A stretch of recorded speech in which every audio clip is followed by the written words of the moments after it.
Come on. Keybase. Okay, here we are. Start looking at the keys that we have going on in this song. What have we got? We've got strings 1 and 2, and we have piano 1 and 2. Let's see what happens. I think they're right in from the top.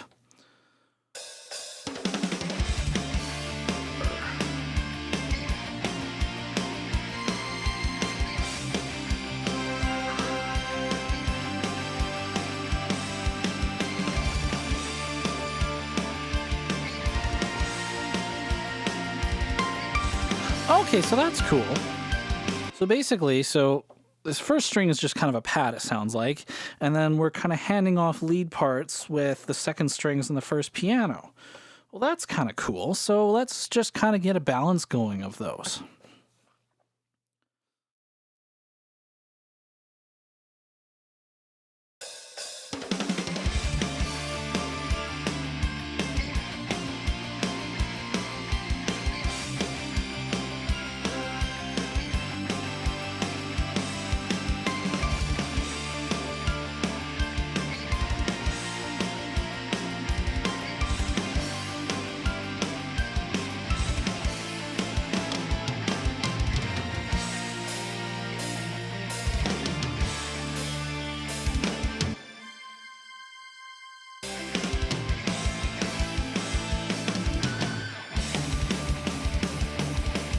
Okay, so this keeps going here, so let's look at this.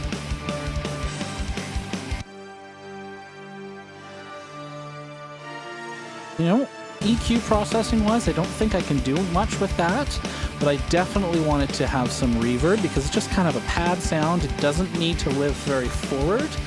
It can kind of live in the back. So let's see. Let's try the hall reverb on that. So we're going to put that on, and then I'll show you what my hall reverb is. Again, it's 2 reverbs coming from 1 synth. What do we got? We have the sample, an impulse of the gospel verb from the TC6000, and we have small church from the Lexicon 480. So, same as we did with the drums, I'm just going to go ahead and feather these reverbs in and see if we like what it does or not. And right now I've just got that kind of pad string happening.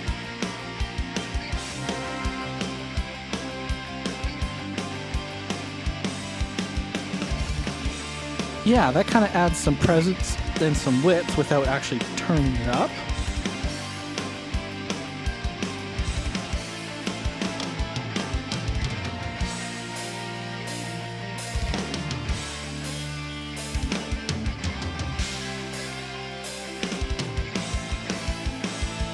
Top here. Now let's look at these other keys that we have going on so far. And maybe we want to add those to the reverb as well. Let's try it. I like that.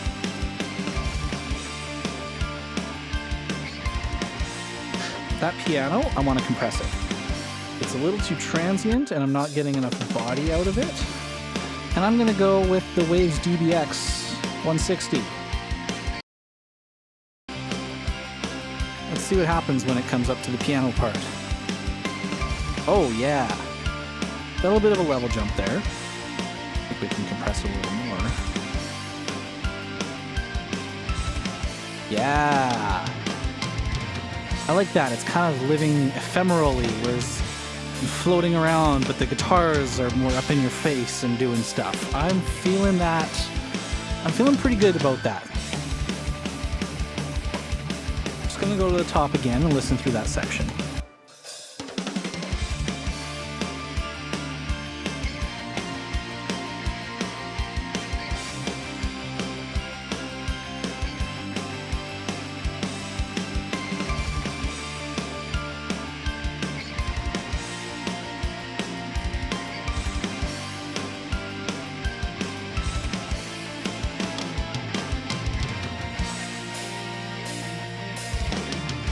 feeling pretty good about that. So now we do have this other piano part here. I'm going to go see, where does that happen?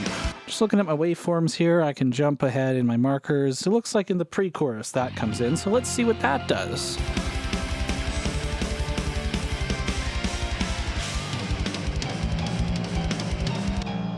Okay. So that's got way more low end that we do not need.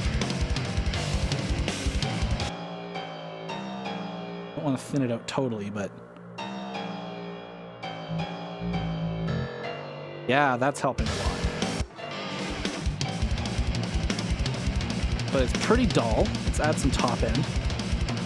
Try around 6K.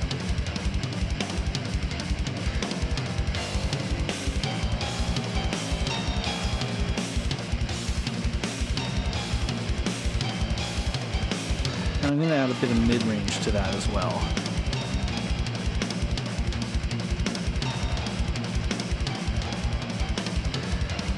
Get a little bit of growl over there. And similar to what I did with the lead guitars, because it's getting a little peaky, I'm going to use compression to try and control that. So let's see. Whoops. There we go. Now let's see what this setting will do. This is just kind of what I have my starting setting for this.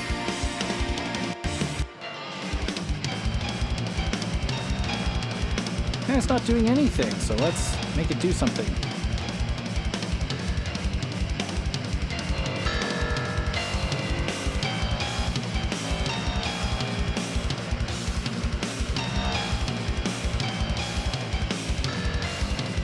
There we go.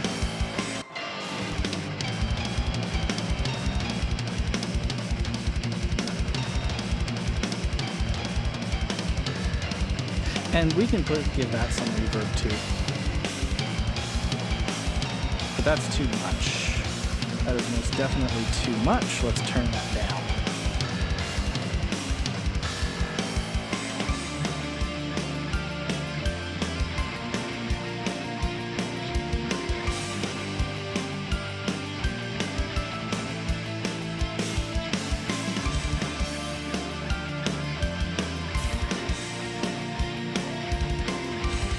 And while we're here, I'm just going to check how my bus levels are doing. Let's see. How are we compressing? No, we just kind of left more of a hot spot. Let's see here. That's nice and comfy. That's kind of typically where I like to be. I might drive it a little hotter later, but for now, I think that's pretty good. You know, let's just try bypassing it. We're not doing a ton.